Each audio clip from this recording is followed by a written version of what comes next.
Hey, Greg. I sound Going? okay? Pretty good. Sounds good. Okay. Lars, are you there as well? Hey, Nico. Hello. Yes, I'm just working on getting Chris on board.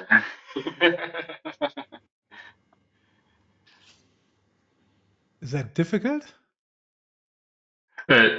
No, just resending the login and oh, nice t-shirt, Nico. Nice t-shirt. Yeah. Great. Yeah, I know. Some friends from Hamburg, some friends, from Germany. I do have some diplomatic contacts, and you know. Sounds good.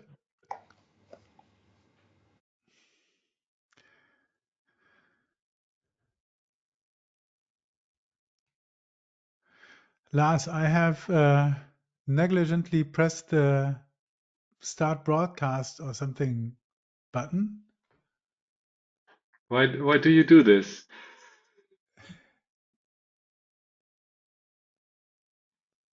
The system told me that nobody else could hear me otherwise.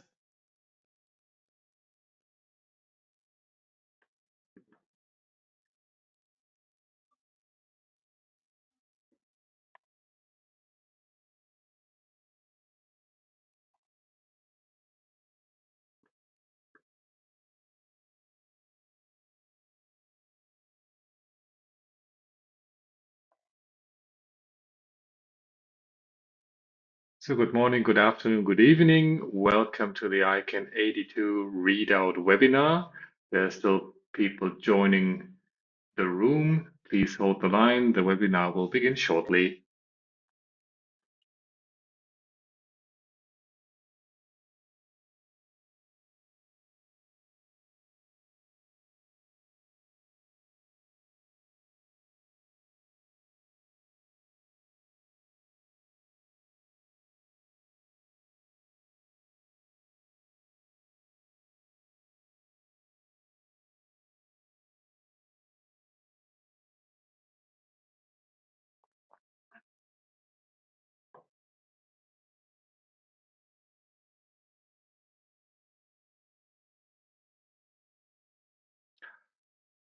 So again, good morning, good afternoon, good evening. Welcome to the ICANN 82 Readout, highlights and takeaways from the community forum in Seattle. My name is Lars Steffen. I'm head of digital infrastructures and resilience at ECO, the Association of the Internet Industry. And this webinar is a collaboration between ICANN.org and the ECO Association. So thank you for everyone who's involved and for the participation and organization of today's webinar. I've taken a look, it's the 13th readout session. So this is already taking a while since we started this format, and for the virtual ICANN meeting 69. And I would like to welcome our hosts for today, which are, as always, Christopher Mondini, Vice President, Stakeholder Engagement and Managing Director, Europe from ICANN, and Thomas Rickert, Director Names and Numbers at ECHO. And as always as well, we have a great lineup of speakers who will provide updates from the respective constituencies in an alphabetical order. So we have Nicolas Caballero with us. He's the chair of the GAC. Hervé Clément, the chair of the ASO. Greg de Biasi, chair of the GNSO Council. Chris de Spain, member of the CCNSO Council. Philippe Foucault, chair of the ISPCP. Joanna Kulisa, she's the ALEC liaison to the GAC. And last but not least, Ram Mohan, he's the chair of the ESSEC. And before we dive into substance, I would like to briefly take you through our housekeeping rules. So first of all, this webinar is being recorded. The recording will be available after the meeting. Of course, for this webinar, the ICANN expected standards for behavior apply. You will be muted throughout the webinar, but of course, we would like to have this format as interactive as possible. So if you would like to ask questions, please feel free to do so. You can do this via the questions part on the right-hand side of your screen of the GoToWebinar dashboard. or you can also raise your hand virtually, and then we will unmute you, and then you can also raise your question. If you do this, please state your name and your affiliation before you ask your question. And after the webinar, you will see a brief survey. And this is always very helpful for us. If you could provide feedback, what has been useful, where we can improve, so that we can develop this format further. Just one note from ECHO. So what are the next events and webinars that you can participate in? So tomorrow we have a webinar on the Digital Services Act and services that ECHO is starting to offer around this. So this is quite interesting, especially for those who don't have a presence in the European Union. Next week, we have a webinar to navigate Web3 domains. At the end of April, you can meet Echo, Thomas, and me at the Nordic Domain Days in Stockholm. And last but not least, the next ICANN readout will take place on the 18th of June for the ICANN83 meeting that will take place in Prague. And you can find all those dates on our website on international.eco.de/events. And there you can also subscribe to our newsletter and register for the events. But I would like to stop here and hand over to Chris. And Chris, the floor is yours. Thank you very much, Lars and Thomas and all of the organizers from ECHO. Very grateful to be here to welcome you on behalf of ICANN. I find these very illuminating, useful analyses and reviews of meetings and a great way to build cohesion in the Europe-based community. Just a couple of quick comments about the statistics. I often let you know some of the numbers. So over the 8th to 13th of March dates where we met in Seattle, our first meeting in Seattle, we actually have updated numbers. We had 1,369 in-person participants and 548 joining virtually, remotely, and fully 20% of them were from Europe, both virtual and in person, the second largest group after North America, as you can imagine. We had that brings us about 2,000, which over the last 10 years tends to be what the attendance at an ICANN public meeting has been, a combined 2,000 or so. But we'll be continuing to look at these statistics and see what we can learn from them from an engagement standpoint. We were pleased to award the Community Excellence Honors Award to Stephen Dirhake, a longtime community member who I know is well known to a number of you on the call. And there were very interesting community discussions in such sessions as the How We Meet discussion about the sort of any potential adjustments to ICANN meetings. There was a geopolitical update talking about all of the negotiations and diplomatic processes underway. And I got a lot of kudos on behalf of the ICANN staff from the Kim Davies introductory presentation on the time zone database management. And it really, one commenter said this really tells the story of the criticality of one of ICANN's core technical functions. And we really took that on as an engagement team to think about how we can make that accessible and linkable to stakeholders everywhere about what ICANN does for them. I'm going to turn it over because I'm very eager to hear what people have to say about the various issues and topics. And I think it's Thomas who comes next. Thanks. That's correct. Thanks so much, Chris. And good morning, good afternoon, good evening, everybody. I would like to go on the record congratulating Stephen Dirhake as well. You know, well-deserved award. So that's great news. And I'd also like to briefly let you know what we have planned for today. You might remember that during previous readouts, we went through the various groups, and then each of the presenters introduced one or two topics, and then we've asked the others to chime in on those topics. This time around, we're going to do it slightly differently because we've listed a number of issues that we wanted to talk about, things that the panelists for today's meeting have identified as important to their respective groups. So we're going to run through these topics. We have 1, 2, 3 speakers that wanted to say a few words about these topics. And of course, if you as the participants would like to comment or get in on those topics, write a comment in the chat or ask a question. And as Lars said, we can also unmute your microphone so that you can join the discussion. All right, so the first topic is going to be around the discussions with the board. You know, usually at ICANN meetings, the ICANN board meets with various stakeholder groups or constituencies or what's the Cs, SGs, to discuss topics that are important to them. And we will go first with Chris, who's going to talk about board seat changes. Chris, over to you. Chris Despain, that is.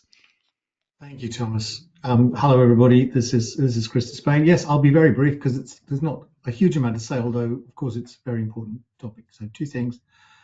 First, Becky Burr is termed out at the end of the year at the AGM in Oman, and she occupies a board seat that is in the elective power of the contracted parties house. And after an exhaustive process, especially for the candidates, the contracted parties house has appointed Greg Diabasi, who is on the call and can doubtless answer any questions you might like to ask him at some point, to take that seat, and Greg will take that seat, as I said, at the end of the AGM in Oman. Meanwhile, there's been an interim board replacement because Katrina Sataki stood down from the board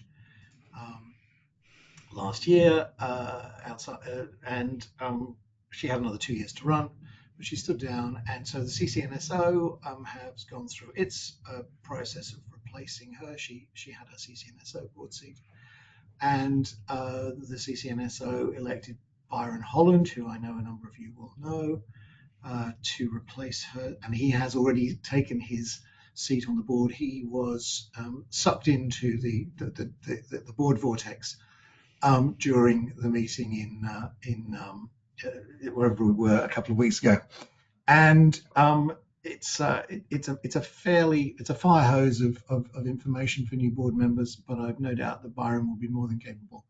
As most of you all know, he's former chair of the CCNSO councillor, and CEO of CIRA, which runs both the .ca, CCTLD, but also a number of GTLDs.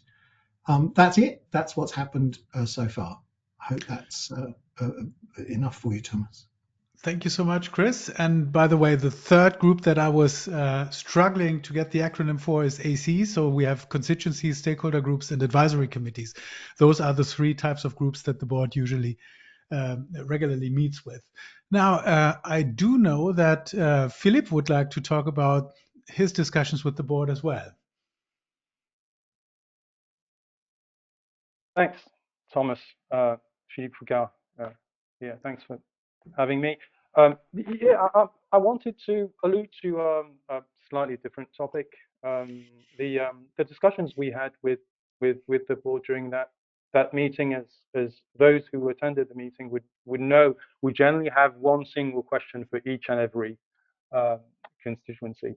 And as a side note, maybe moving forward, that would be interesting to have all of us together to hear what others have to say on that question.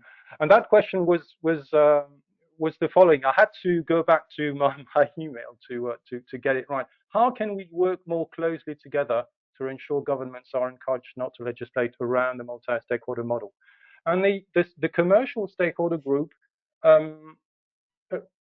their answer was probably slightly different from those of other constituencies, because it was along the lines of, well, maybe we should think about doing our job first, rather than complaining that others may try and do things that we would consider within our remit. That's just to put it very shortly, the essence of the CSG's answer to this. I'm sure you can think about multiple topics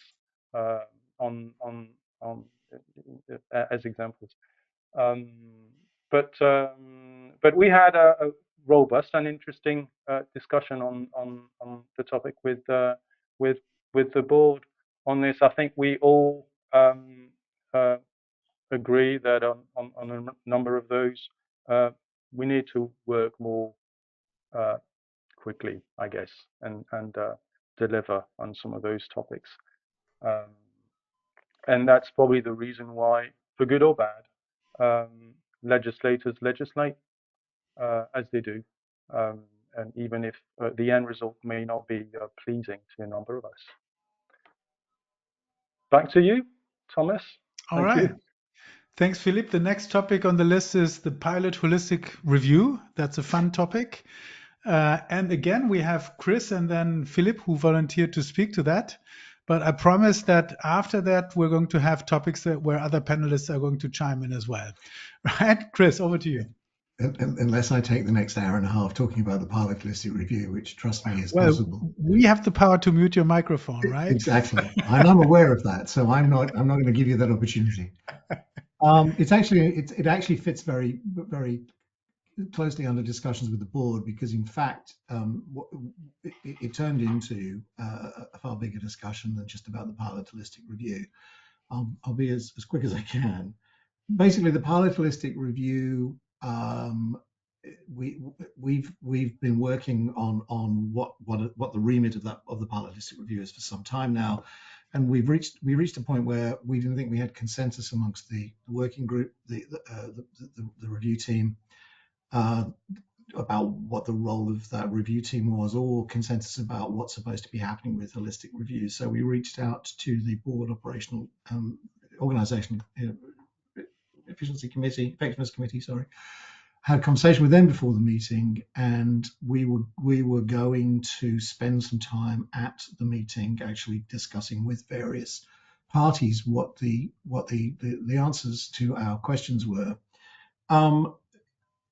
In parallel to that, the board decided that it would ask each of the SOs, ACs a question as to what they think about the current review cycle and whether they feel that there is anything that the board should do. And in fact, the board put on the table, at least in a number of sessions, the possibility of effectively pausing everything and doing a review of reviews, going back to the beginning and saying, what, not against reviews at all, but what do we review, why do we review, and how should we review it?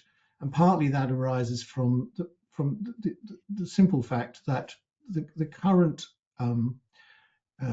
reviews that are done, ATRT3, security, stability, resilience, and others, were in essence an invention of as part of the transition. When we transitioned from the US government, effectively what happened was NTIA, I think it actually probably goes back to the affirmation of commitment, NTIA said, these are the things you need to review every 5 years, and they may not anymore be fit for purpose.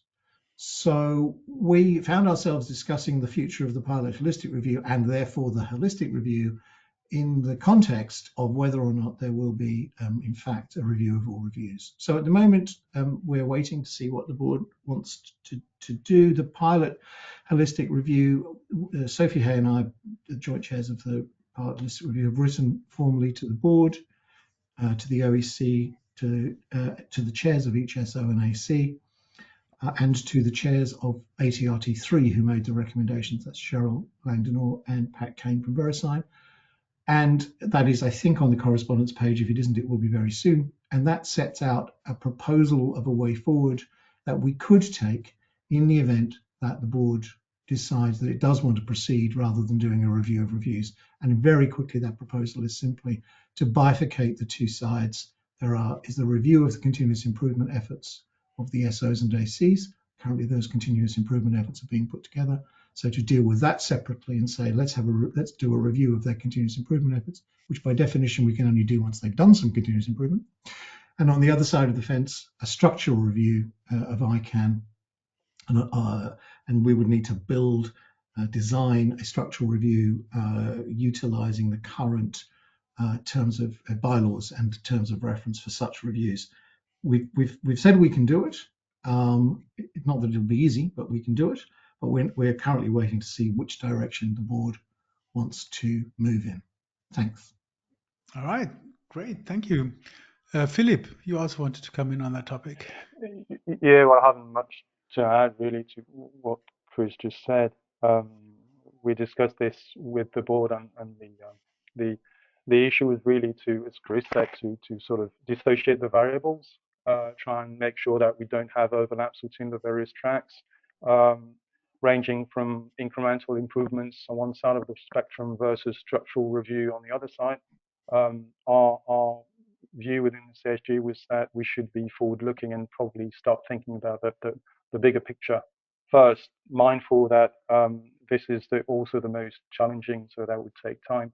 But we're looking forward to the answer of the board to what the co-chairs have put forward. But as a way forward, I think the CSG would support this. Thanks, Thomas. Thanks so much, Philip. I mean, I think that a discussion took place in various places how we deal with reviews. You know, ICANN is tagged by many from the outside as being too bureaucratic, not getting things done. And if we then spend a lot of volunteer time reviewing ourselves, question is whether that makes ICANN and its community look good, or whether we should rather try to use volunteer hours on producing something tangible that helps the industry. You know, so that's an ongoing discussion. But thank you so much, Chris and Philippe, for enlightening us on that topic. Now, next on the list is WSIS plus 20, and Joanna, you're going to give us an update on that.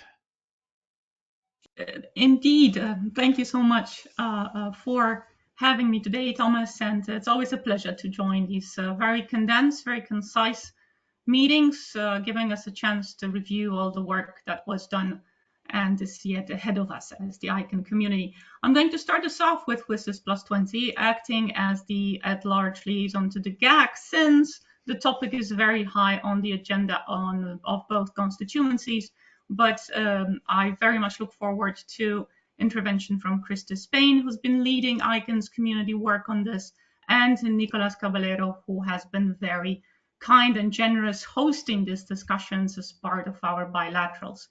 I appreciate the opportunity to speak after Philippe, because I believe that the discussions around WSIS plus 20 and the steps we have taken in Seattle attend to the challenge that he identified. We have a diverse community that spans continents around the globe, particularly true for the at-large and for the GAC. And regulatory developments sometimes tend to catch us, maybe not by surprise, but it seems as if we might be better prepared. Hence, we hosted a WSIS plus 20 discussion during the bilateral. The key takeaway there is indeed to tighten the cooperation, to make sure that the work that is done on the ground within ALSs, the at-large structures, within different departments of governments is indeed consolidated, and as such results in a WSIS plus 20 process that supports the multi-stakeholder model of internet governance. This is a particularly challenging time geopolitically. It seems as if different forces are trying to impact multi-stakeholder governance or the multi-stakeholder model for internet governance, prioritizing multilateral conversations and the policy or law regulatory development processes. Hence, the key takeaway from the bilateral is indeed to work more closely across, particularly these two broad communities. We have selected topic leads. We are going to support them in individually aligning the work that goes into the WSIS plus 20 process. But I wanted to grab the floor to start us off with this discussion, also to highlight that there are more opportunities for engagement. One of the formats we have initiated Late last year are these short 60 minutes bilateral sessions co-hosted by the at-large and the GAC, where we focus on one selected topic that is of geopolitical or maybe regulatory relevance to the community. These sessions are hosted with the invaluable support from ICANN's governmental engagement team. And we did host a dedicated session on WSIS plus 20. Then we focused on a little bit of a different topic. We will speak on DNS abuse during today's session as well. So we've looked at current UN processes around the Universal Cybercrime Treaty and how it might impact or support us in making sure that the network is free from DNS abuse in the way that we have defined it as a community. The following meeting in April will again likely host a guest speaker speaking on Budapest Convention and the UN Cybercrime Treaty, but we are looking forward to re-engaging around WSIS plus 20. The time is ripe since the meeting will happen at the end of the first quarter in early July. But it seems as if it is just one of the pivotal points of international discussions that impact regulation, UN processes included. I will stop here. I'm very much looking forward to Chris's more precise, concise, community-focused report on the work that is being done on the ground, including the invaluable mailing list that is very popular and helps us keep up to date with all the developments. But this is just to highlight that the two communities are working closely to make sure that whatever regulation might come up in WSIS plus 20 or beyond is high on the agenda of its members, and hopefully this new concise format will help us consolidate our positions and act efficiently in the face of potential geopolitical challenges. I'm going to stop here. Thank you again for letting me open the discussions, and I look forward to other speakers discussing the theme. Thanks. Thank you so much, Joanna. Let's go to Chris then, and then to Nico. Thank you. Thanks, Joanna. I'm likely to end up being a bit controversial here, so trigger warning for those who don't like controversy. Yes, there's a vast amount of stuff going on within ICANN. There is this huge 600-member mailing list where discussions take place. The technical community, separately from ICANN, but obviously, as part of the ICANN community, is running a thing called the TCCM, which is the technical community coming together to promote the multi-stakeholder model for the purposes of ICANN's remit, as opposed to the multi-stakeholder model as the solution to all the problems in the world. We also have a small group that meets regularly with ICANN or ICANN staff. It's a sort of brainstorming session to come up with ideas that might be useful. But I wanted to just make this point, which is that this is, as Joanna says, we're at an incredibly important time. And from the point of view of the way that WSIS is likely to be run, assuming that the WSIS review and the way that it's dealt with is maintained in much the same way as it's previously been done, then there is scope for the community to be involved in various different ways until you get to the General Assembly in October or whenever it is, December in New York, when of course it is only governments in the room. However, there are one or two significant differences that are worth bearing in mind and lead me to say that it is critically important that everybody who's involved, whether you're involved in ICANN and at large, or the GAC, or Cs or Gs, or you're just interested generally, or you're involved with ISOC around the world, to actually reach out to your governments and say that you think that using the multi-stakeholder model for internet infrastructure is important. And the two things that have changed, and since we did WSIS 10, are one, that we have Europe, who supports the multi-stakeholder model but has taken in the last few years to legislating when it decided it doesn't like the results of the multi-stakeholder model or doesn't think the multi-stakeholder model is moving quickly enough.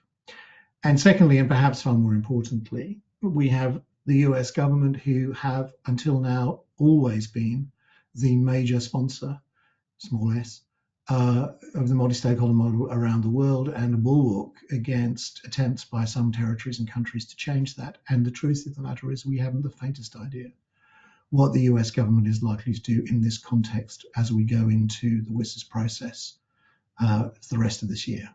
So what we do and what we tell our governments matters far more probably than it has in the past. Thanks, Thomas. Thanks so much, Chris. And Nico, you're next, and shout out to you for wearing the ICANN Hamburg t-shirt. That looks great on you. Thank you, Thomas. Before talking about the next round, I just wanted to add some comments to what Chris was mentioning. Basically, you know, with the GAG, we had you know, many interesting exchanges, you know, with community members, you know, interested in the WSIS plus 20 process, including in bilaterals, you know, that were held between the GAC and many other constituencies. And as a matter of fact, we also had a full session, you know, a full dedicated GAC plenary session. We, you know, again, to Chris's point, we welcome, the GAC welcomes, you know, the ongoing engagement program of ICANN.org on the WSIS plus 20 process, and we intend, you know, to continue facilitating exchanges on the matter between, you know, GAC members and other constituencies.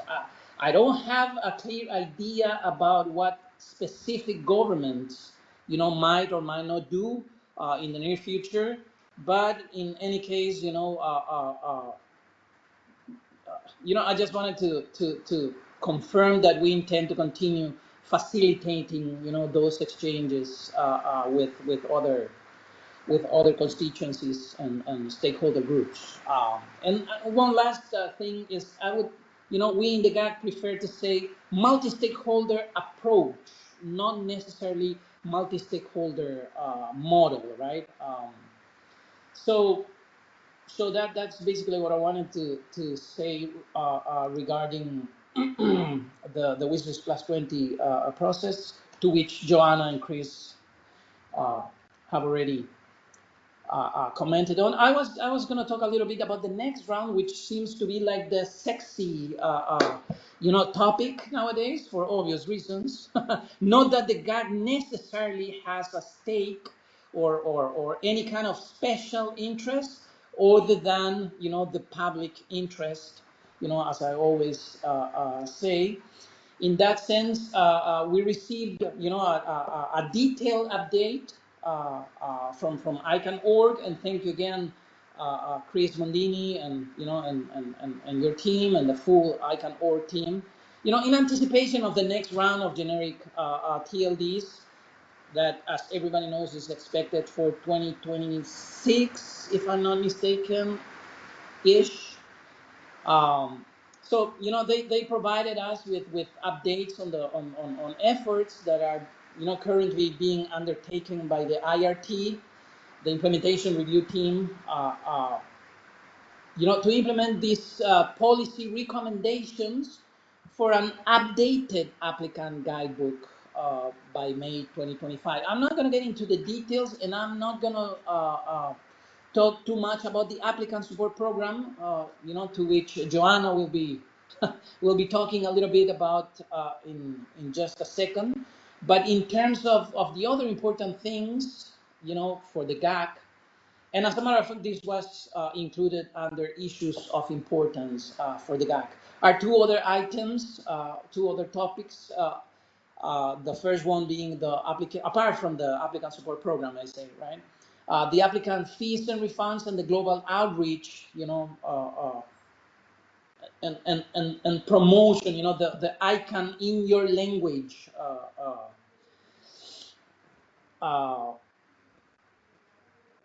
outreach program. So as regarding the application fees and refunds, you know, we continue to have concerns on how the applicant fee level will actually, you know, affect applications from underdeveloped or underserved regions, or the global south, or however we want to call it, right?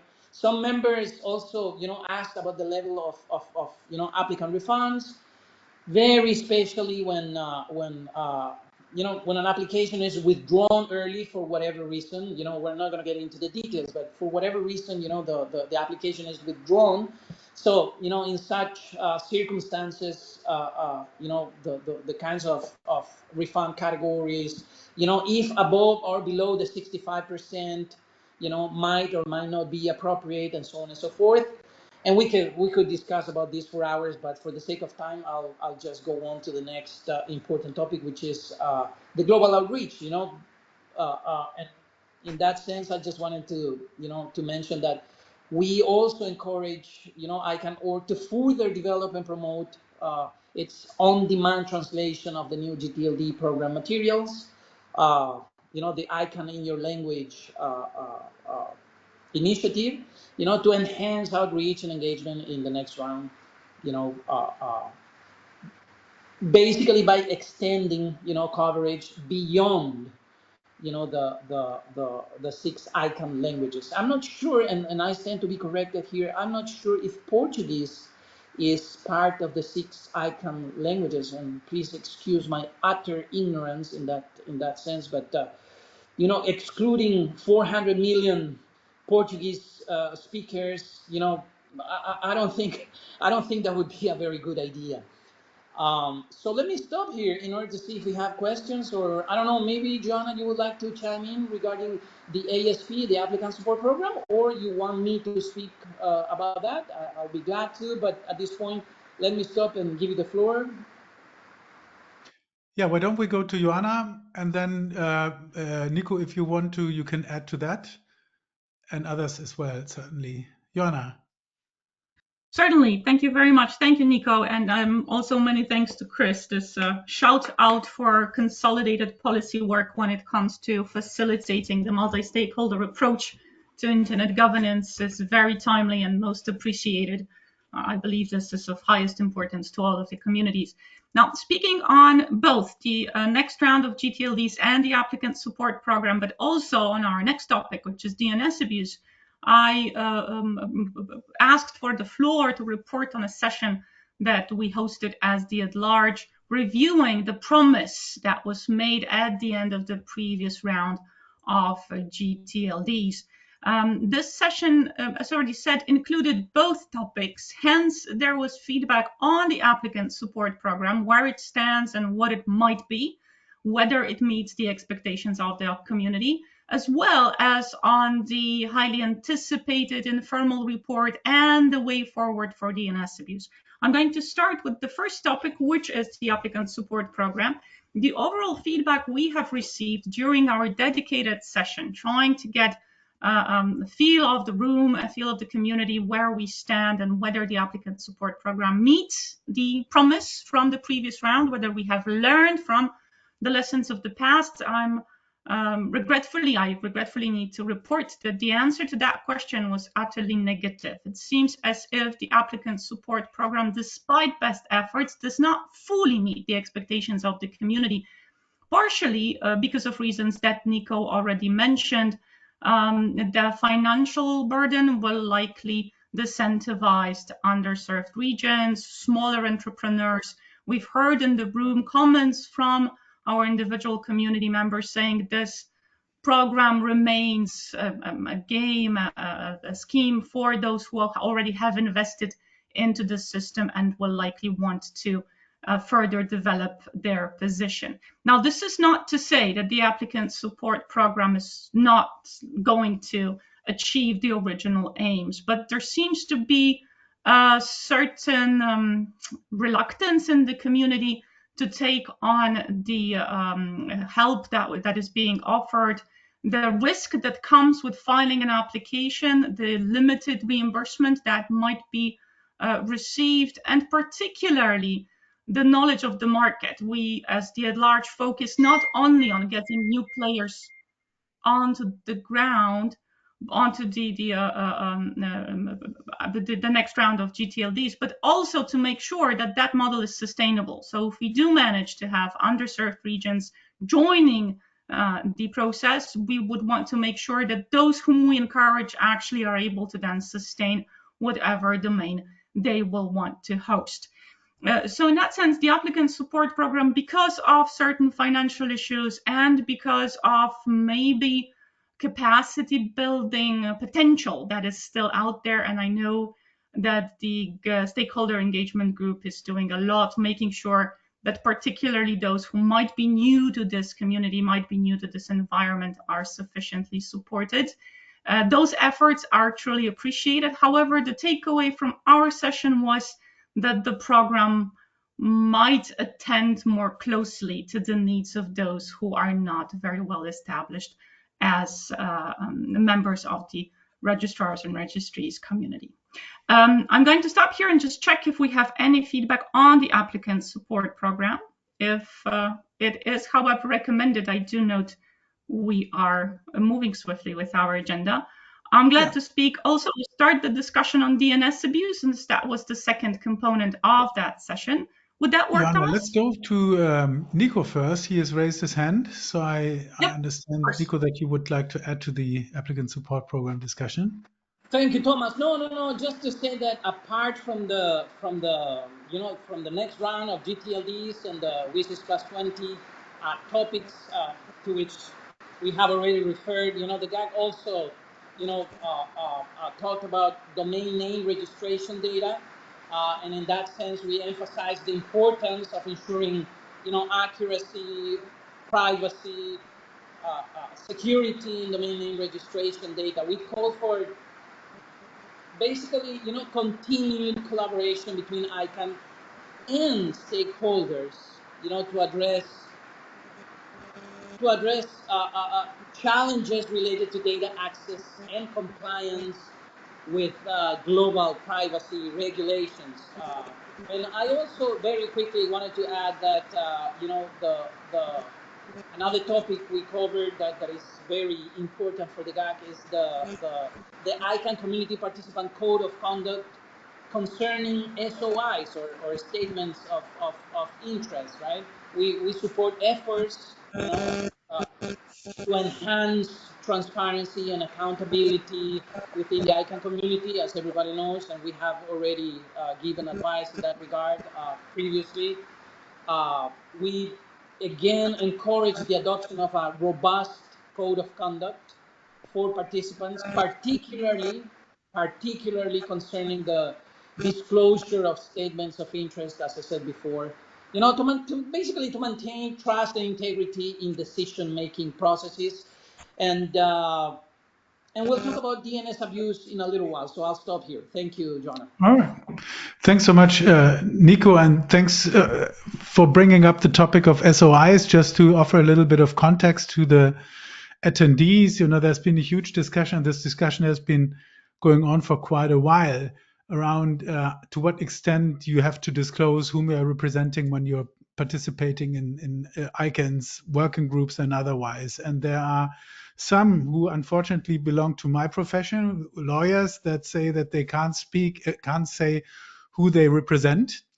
And so that's the part of the community that is in favor of allowing for them to participate without disclosing whom they represent, whilst others say even lawyers can ask their clients for permission to disclose who they're representing, so that everyone knows on whose behalf they're speaking and attending.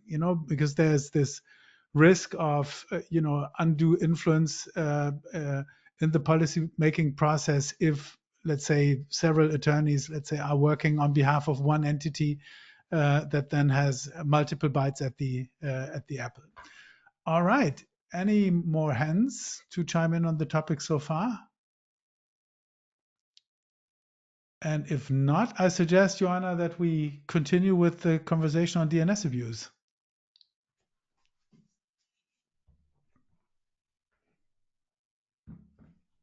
Great. Thank you very much, Thomas. I apologize. It seems as if my network connection is a little bit sloppy. I apologize if there are interruptions to sound and or vision. Just very briefly, because I realized that the DNS abuse theme is very high on everyone's agenda.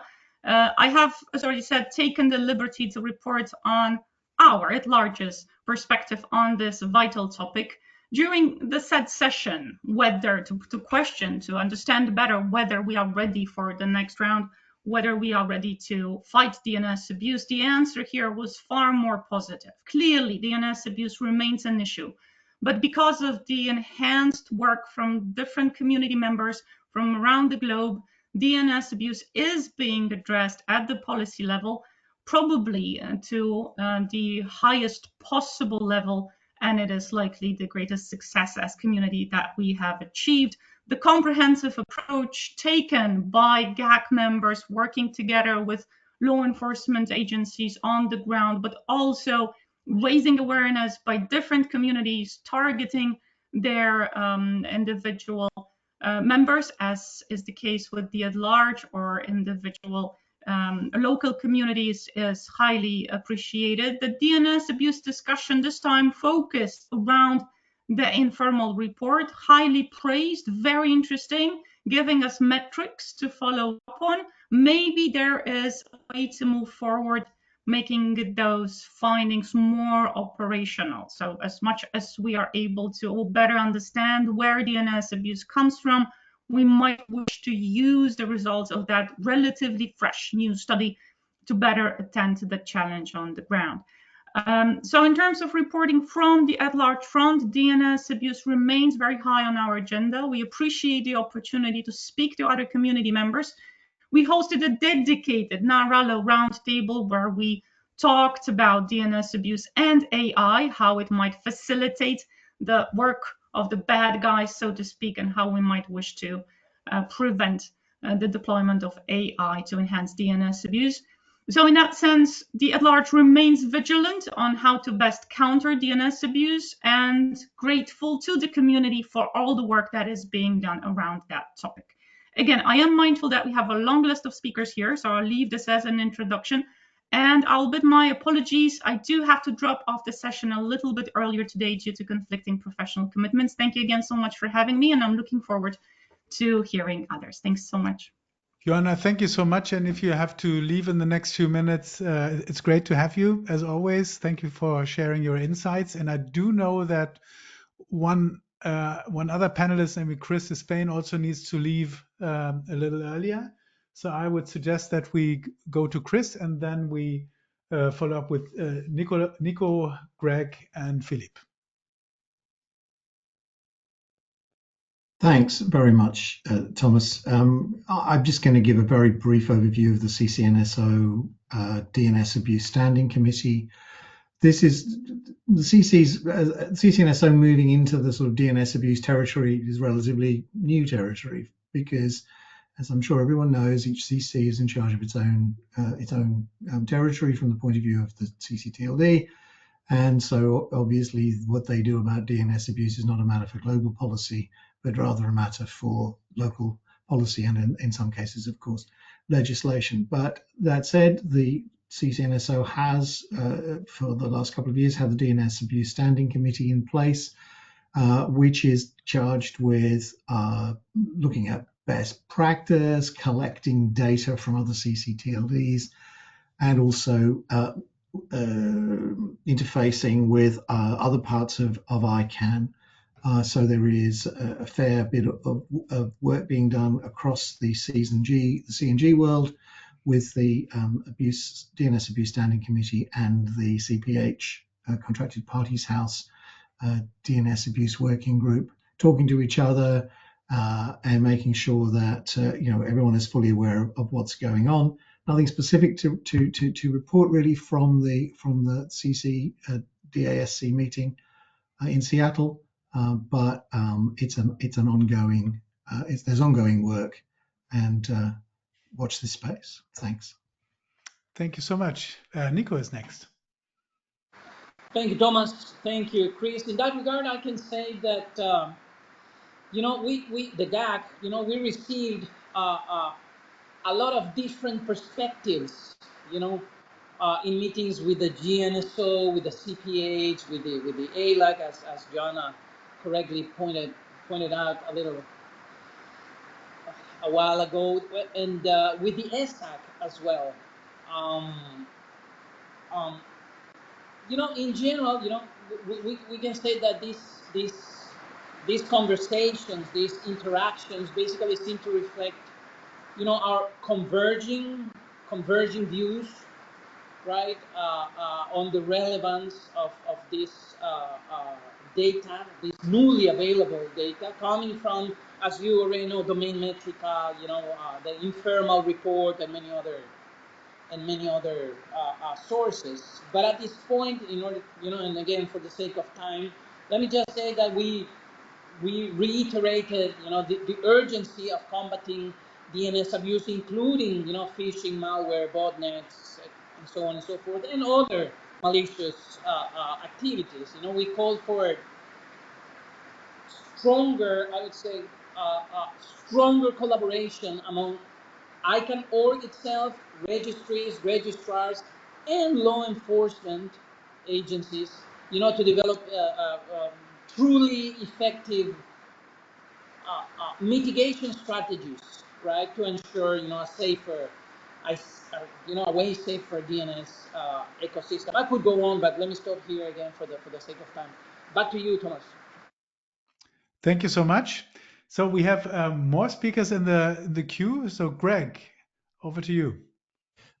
Yeah, thanks, Thomas. So, as you know, the GNSO is the policy-making body of ICANN, and we have had this DNS abuse small team that looks to identify issues related to DNS abuse and how policy development could potentially address them, and whether policy development is the best path to addressing specific issues.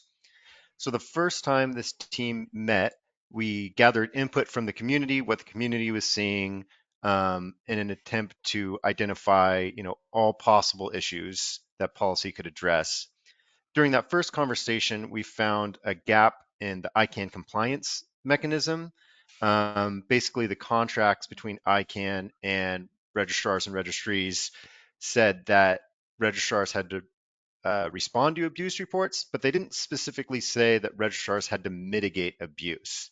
So the contracted parties stepped forward and negotiated a DNS abuse amendment with ICANN to modify the contract to add that piece in.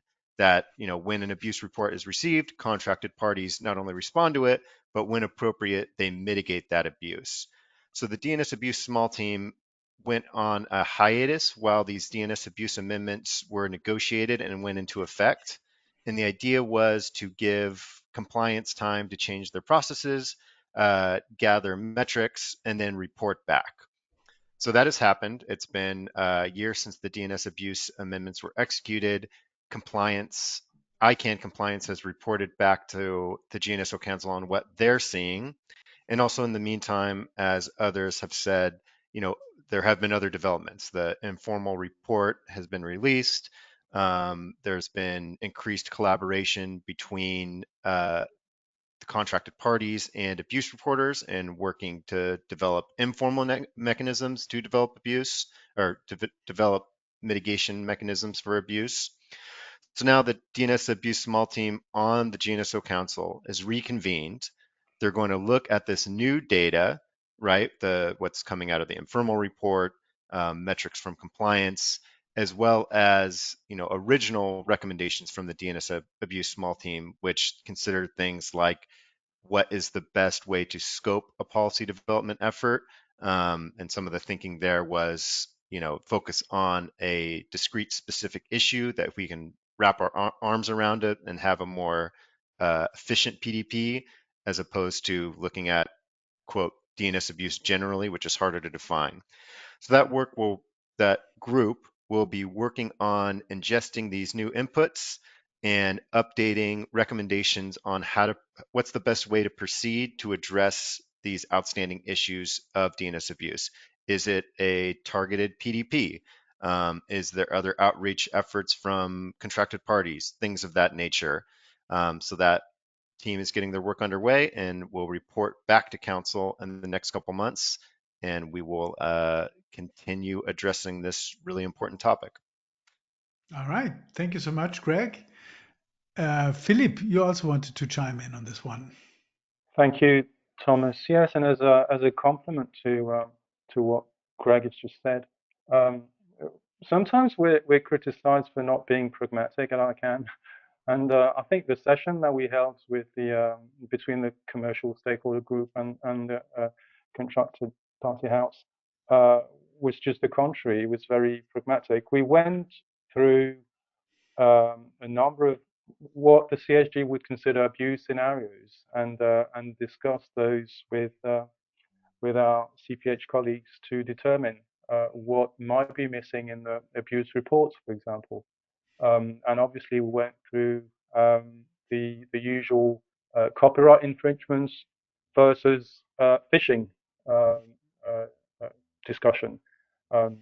So we went through a handful of those and received some feedback as to how those reports could be better tailored for the receiving side to take action on those abuse reports.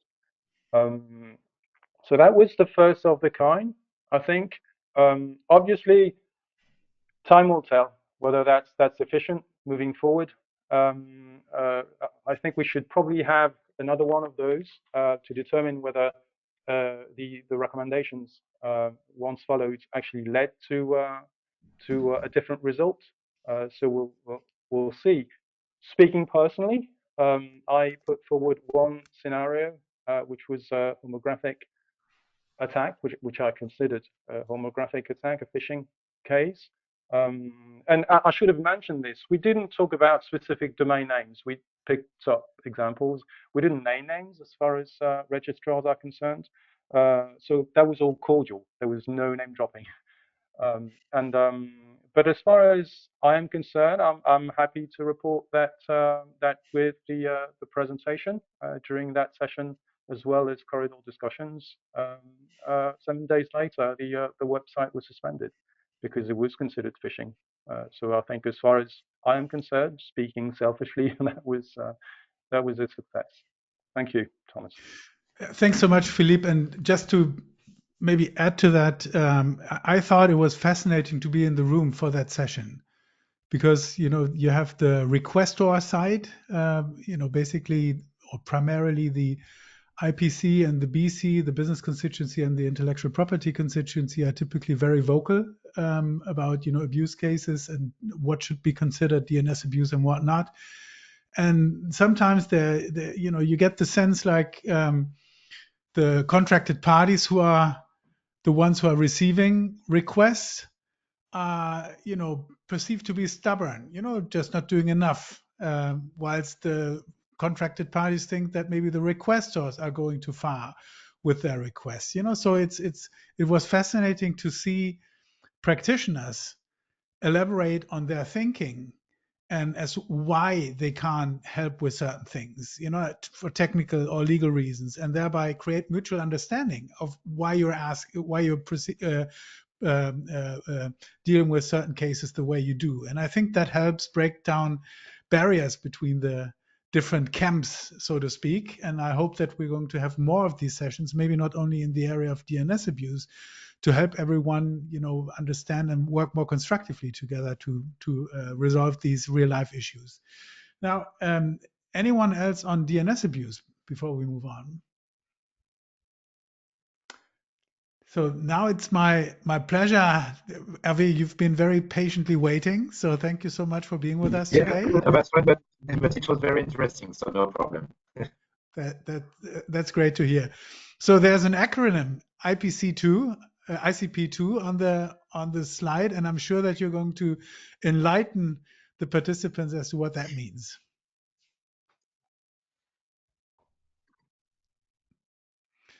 Hervé, I can't exactly. hear you. So the address supporting organization moment, so the ISO was in love.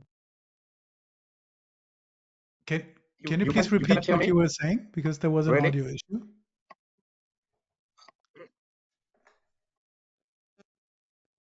There was an audio, so it's okay now? Yeah, let's give it a try. Yeah. No? Hello? Okay, it's okay now? Okay. Perfect. Perhaps I will turn off my camera. It's not very polite, but it could improve the bandwidth. I will do that. Okay. So the address support organization, so we love with acronym. So you know that the ISO is comprised of the ISO Address Council, the emanation from the community. So I am the chair of. And the NROEC composed of the CEOs of the different IP addresses regions. ICP2, so you know it's very famous now, is a document who describes the criteria for the establishment of a new region, like the right NCC, like the Afrinic, etc. And we were asked by the NROEC to update this document. There was a first update. There was an ICANN consultation on that in October and November. And we analyzed the answers, and via the answer we received, we have elaborated a draft document, a draft policy, and it was done during the APNIC meeting in Kuala Lumpur, end of February. There was after that the ICANN83, the ICANN meeting, and I had the opportunity with the two vice chairs, so Nick Nugent and Esteban Lescano, to present this draft document to the NREC during Seattle. This document has been very well received, so we have been happy about that. And it was decided to publish this draft document, so you will have the opportunity to read it at the beginning of April. And it will be another turn of ICANN consultation in parallel with regional questionnaire in April and May. So the ISOAC will be very happy to see your answers via this new consultation in April and May, so that we will be able to analyze these new answers and to draft another document nearly complete in June during the ICANN 83 in Prague. So that was one component of our presence in Seattle. We had the opportunity also, the Global ISO, to meet the ICANN board in Seattle as well. There was a presentation from Hans Peter of what was all the work regarding the ISO, not only ICP2, but also the ICANN board election as well, and all of other current issues we can have. There was a presentation, of course, of the current Afrinic problematic of governance. The board was very interested, as I can understand, of the presentation and inputs we gave on that. And so it was an ongoing work. It is an ongoing work and a restart of a new milestone of our work. So I will be very pleased to have additional questions if you have. But as I can understand, so Philip will be very happy to chime in on that. Exactly, Philip. Thank you, Thomas. Would you like to add to that? Certainly, just to add that the ISP constituency, the ISPCP, provided some comments, and we discussed those with the board. Essentially, what we were trying to get at was to say that the policy should be, I think the word we used was stress test against a number of scenarios, including those where the revised policy may be used or captured by a limited number of hostile parties. Let's call them that way, to be recognized. What happened with Afrinic comes to mind, obviously, when you have someone who's unhappy with the decision by a regional internet registry. They have the money, they reach out to other like-minded people, they get together and they try and use the revised ICP2 to be recognized as the term is used. So that's the sort of nightmare scenarios that we thought that moving forward it'd be interesting to test that against. Whether that's extreme or not, we think that moving forward that's the right thing to do otherwise. We're obviously supportive. The ISPs are obviously supportive of the revised version. Unsurprisingly, I should say, we even request that revision. Thank you, Elia. Thanks, Ali. Thomas. Thanks so much. Anyone else on this topic? All right. If not, then let's move to Greg, who's going to report from the GNSO Council a little bit, a couple of topics that we discussed there when we had fun in Seattle. Thanks, Thomas. So yeah, we already touched on the small team on DNS abuse, so I'll touch on just two other topics. The first is we voted on a final report for a review of the transfer policy. The transfer policy is the policy that governs transfers of domains between registrars. So this is really, a foundational piece of how the domain name system works, right? Anyone is free to transfer their domain to a new registrar at any time. This was a review of the transfer policy, as all ICANN policies are periodically reviewed, updated, and improved. So some of, I think, that the features that might be worth noting, things like changes in the locks after a domain is registered. There was a 60-day lock that was viewed by many in the community to be cumbersome and unnecessary. That's been changed to a 30-day lock. There was updates regarding terminology. Some of the terminology was a little confusing or outdated.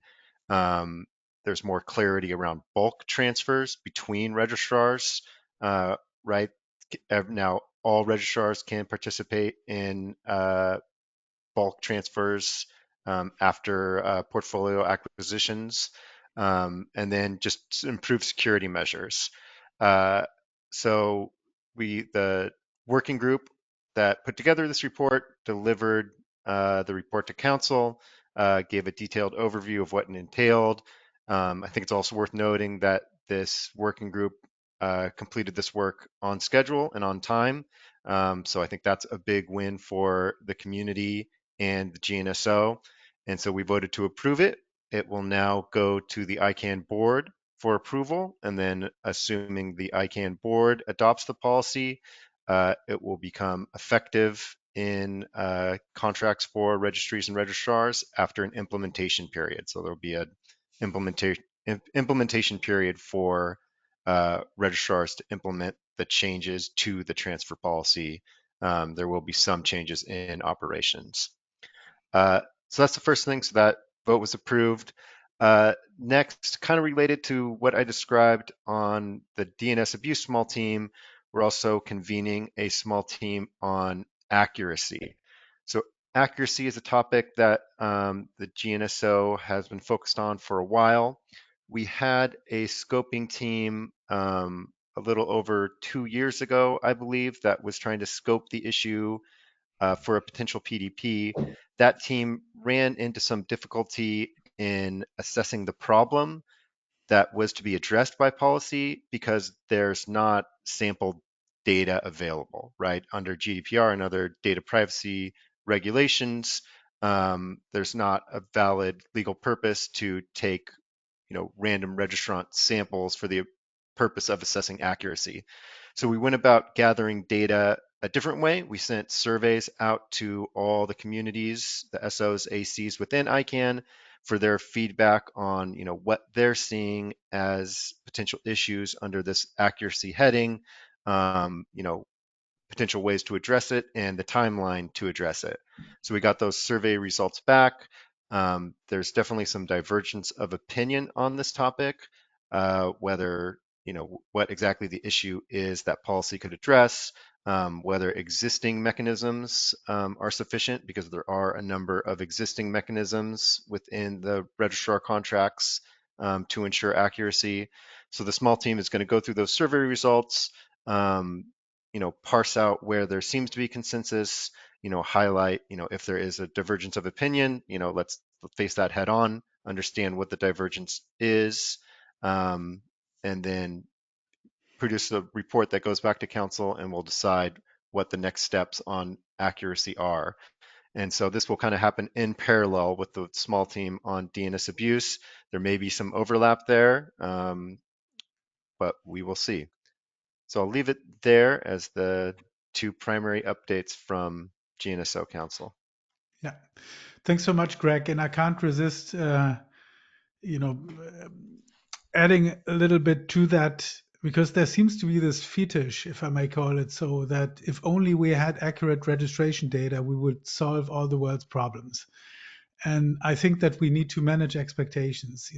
It's on all of us to make sure that law enforcement, public safety working group members, community members, regardless of what group they belong to, understand that this is only part of the solution. If you talk about compromised web space, for example, that's something that accounts for, I think, half of all phishing cases. Accuracy of registration data doesn't help with that at all, because it's a legitimate domain owner, just he or she failed to patch and update their web space, and there was a vulnerability that's been exploited by a bad actor.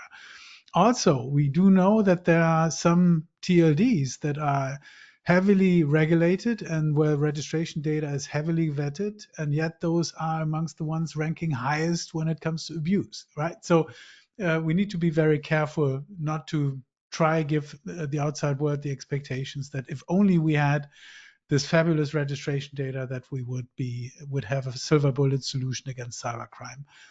Ram, your hand is up. Thank you, Thomas. I agree with you in what you're saying, that we simply having accurate data, it doesn't solve the problem. From the law enforcement point of view, one of the things that the SSAC has been speaking up, and we spoke about it at the ICANN82 meeting, is it's not about whether you have complete data, accurate data, etc. What's actually one of the problems right now that we're hearing from our friends in law enforcement is access to the registration data. They're finding that in some cases that there is a rate limiting. They get 10 requests in a day, and then they're blocked out for another 24-hour time period. And that becomes a problem if you're researching a botnet, etc. And it's in those cases, it's not even that you need to know who the registrant is. It's you need to know who the registrar is in order to be able to find out, who to reach. And we're hearing cases where they're getting blocked out. So I think at least from the SSAC point of view, one of the areas that we're focusing on is access to data and having a way for legitimate access requests, to be granted in a way that doesn't block them from doing important work. Thanks so much, Ram, for offering these insights from your group. And I think you're spot on. Sometimes it's too cumbersome to get data disclosed that you need for your investigations or otherwise. And I hope that with the RDRS, which is also an ongoing project, we're going to make progress and get everyone to be more efficient in processing disclosure requests. Greg, your hand is raised. Over to you. Yeah, I was just going to note that, work on a final report on the RDRS, right? This registration directory service was a pilot. There's a group that's going to report back on their conclusions of the effectiveness, and that's going to feed into, board consideration on addressing the topics of access, as Ram described. And then, I think in parallel, there's also a group looking again at the privacy proxy policy that implementation was paused after GDPR, and now we're looking fresh again at that. So I think there's multiple streams to address these issues, and as Thomas said, there's not one silver bullet on each topic, right? There's it's more of a tapestry of policies that work together to try to improve things for the community. Thanks so much, Greg. I think with that, we can move to the next topic, and Philippe is going to give us an update on the ISPCP capacity building workshop. Thank you, Thomas. Indeed, at ICANN82, we had a hands-on. Well, let me just put the context first. We organized a series of capacity building webinars, mostly online so far on DNS. We've been doing this with the help of the Office of the CTO since I think October last year. And at ICANN82, we had a hands-on session specifically on the topic of BGP routing and DNS. We had a 3-hour session on the Wednesday, which was well attended by fellows, longtime members of the ISPCP, CCs as well. So that was a really interesting session. We played with the BGP implementation as well as installation of DNS servers, announcements of prefixes, etc. All fun, and surprisingly, we didn't make it through. But I guess that's the rule of the game. This being said, we have another 2 webinars, I think, which I haven't got the dates off the top of my head, but you can find those on ispcp.info, our website. The next is on DNS threats, I think. So please join in. Thank you, Thomas. Thanks so much, Philippe. And last but not least, we're now going to hear from Ram, and he's going to give us an update on what ESSAC is doing. Thank you. 2 things that the ESSAC is focused on right now. One is we're doing some work on the impact of open source software. It's really an assessment of open source software as it is used in critical DNS infrastructure. This is particularly in light of some efforts inside of the European Union that are focused on open source and supply chain mapping. So we've begun work on that. We expect to have a report most likely by the ICANN84 meeting in Oman. And there is quite a lot of work that has gone into it, including a survey to DNS operators, registries, registrars, etc., especially critical infrastructure providers on how and where they're using open source software. So that there's work going in that area. The second thing that the ESSAC is working on is to refresh its guidelines and to refresh its analysis of DNS blocking.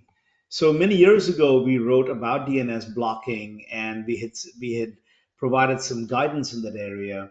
What we've realized is that in the years that have passed since that time, many governments around the world and in many jurisdictions, some form of DNS blocking is currently underway or has already been implemented.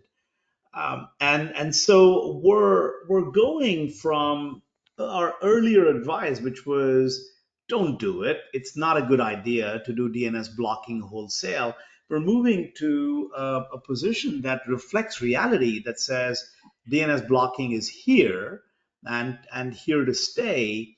So now we're saying we're trying to provide advice and education, especially aimed at regulators, at governments, at policymakers, to say, please be aware of the scale and scope when you implement laws or when you implement policies that look to block internet traffic at the DNS level. The impact of it is huge. So this paper goes to write about just how massive it is. You know, this is really at the top of the pendulum. So when you make a small change, the swing is much higher than at the bottom of the pendulum, right? So we're working on that. This paper we're expecting to have available for review and for dissemination by the upcoming ICANN 83 meeting in Prague. So that those are two areas, and we're getting a lot of responses on both of those topics as well. We're also in the early stages of looking at the operational implications and the operational assessment of DNSSEC deployment in critical infrastructure. So we're just about to begin some work in that area. I see a couple of hands have popped up, so let me take a breath and turn it back to you, Thomas. Thank you so much, Ram. Obviously, you've sparked off a debate or a discussion. So let's go to Nico and then to Philippe. Thank you, Thomas, and thank you very much, Ram. You raised a very important and strategic issue, I would say. You know, I really think, and I'm not speaking on behalf of the GAC. That's for the record, right? But you know, I really think that you know, that it is, you know, open source software, OSS, you know, it's actually, you know, a matter of, you know, it's like a strategic imperative, if I may, right? Especially in an era where digital sovereignty, you know, on the one hand, and you know, technological self-reliance are paramount, you know, especially for governments. I don't need to get into the details there, right? But so OSS or open source software has emerged, I would say, for the last 30 or maybe more years, at least 30 years, as a cornerstone, you know, for innovation and security on the one hand, and for economic efficiency on the other hand. You know, so for big organizations like ICANN, which, by the way, is, you know, nowadays facing resource constraints, you know, while managing critical internet resources, right, and infrastructure. You know, open source software basically offers I would say a transformative path, if I may, you know, to reduce, on the one hand, to reduce dependency on proprietary systems, you know, to mitigate operational costs,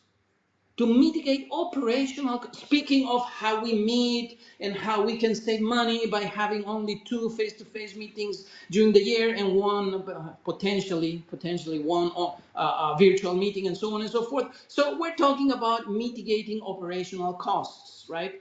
So I really think that this is the elephant, you know, in the room. And again, in more general terms, you know, to foster global collaboration, given the advantages, given the I would say the beauty of the, just to give an example, the GPL3 kind of license, you know, that would allow, I'm not going to get into the details. I just wanted to you know, to point out to 3 really good advantages, you know, of using, and I'm all in favor of everything you're doing, Ram. Please don't get me wrong. I'm not criticizing. On the contrary, you know, the first one is, as I said before, the cost efficiency and flexibility, you know, of the Apache. Just to give an example, you know, the Apache 2.0 license, the GPLv3, and so on and so forth. Security, and the second, you know, the second is security and through transparency. Security through transparency, because obviously you will be able to, you know, review the source code and audit the source code and so on. I won't get into the details, but the third point is technical agility.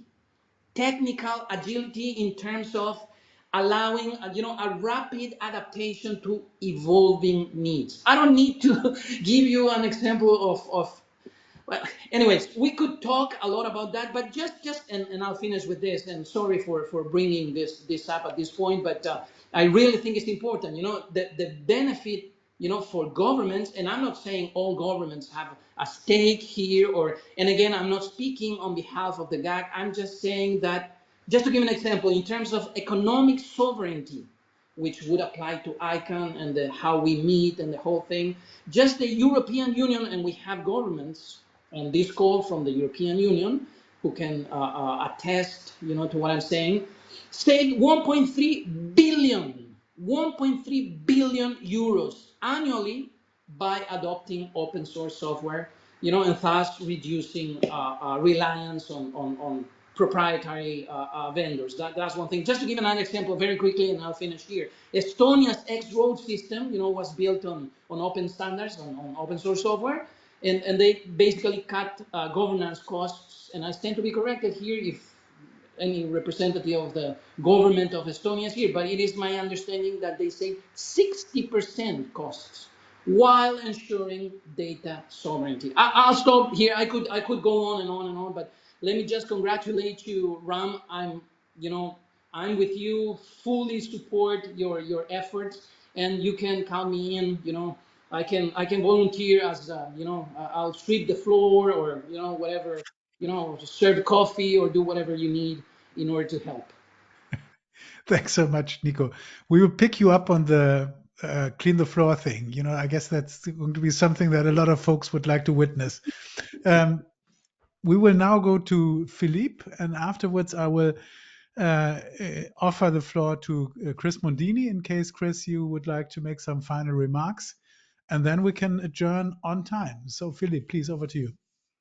Thank you, Thomas. I will not offer to clean the floor, I have to say, but it was just to commend ESSAC and RAM for the work on the DNS blocking document. I attended the working session. That's a draft, so we don't have it. I kindly ask for a presentation when it's ready for the ISPs.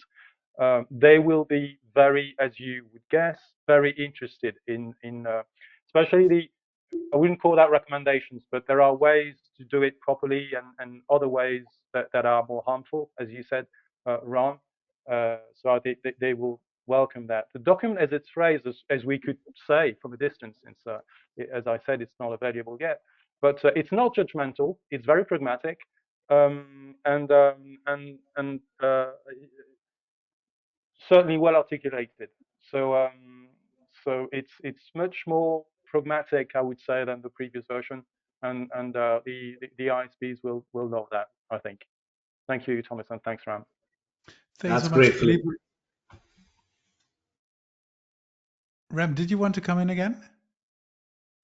I was just saying, Philip, thank you so much. And when the document is ready, we'll look forward to coming and chatting with your constituency at that time. Yeah, and maybe we can also host another webinar to talk about this important issue. Lars has kindly linked to a video that ECO's Top DNS initiative has had produced on domain suspensions, DNS blocking, and the collateral damage that it might cause. Because it's like the technical community has come up with this great, resilient, and robust system, and lawmakers and others are doing what they can in order to corrupt it. And I think it is a fact, as you stated, Ram. It's a sad fact that sometimes it's applied in wrong ways or in disproportionate ways, and I think we're all looking forward to reading your document and hearing more about your initiative, which I think I can speak on behalf of everyone. We very much welcome. I think that's something that's really needed. Before we adjourn, as I said, Chris, if you would like to come in for some closing remarks. Yes, thank you, and congratulations to all of you. It's such an impressive recounting of all of the amazing work, the policy work, the review work, the advisory work, and all of you. The passion and dedication really comes through. So I find it very inspiring and useful and helpful. And the feedback with regard to outreach for the next round, the applicant support program, the opportunity to hone the language translation programs, it's all very welcome. So again, thank you for the invitation, and thanks for convening this group of great contributors to ICANN. Thanks. Thank you so much, Chris. And that allows me to conclude this meeting. Thank you so much to Joanna, Chris Despain, Hervé, Ram, Nico, Philippe, Chris, Greg, and last but not least, Lars from ECO for making this possible and making sure that this all works so smoothly, technically and organizationally. This meeting is now adjourned. Thank you so much for your attention and see you next time. Bye-bye. Thank you so much. Thank you. Bye-bye. Okay. Was it then proposed?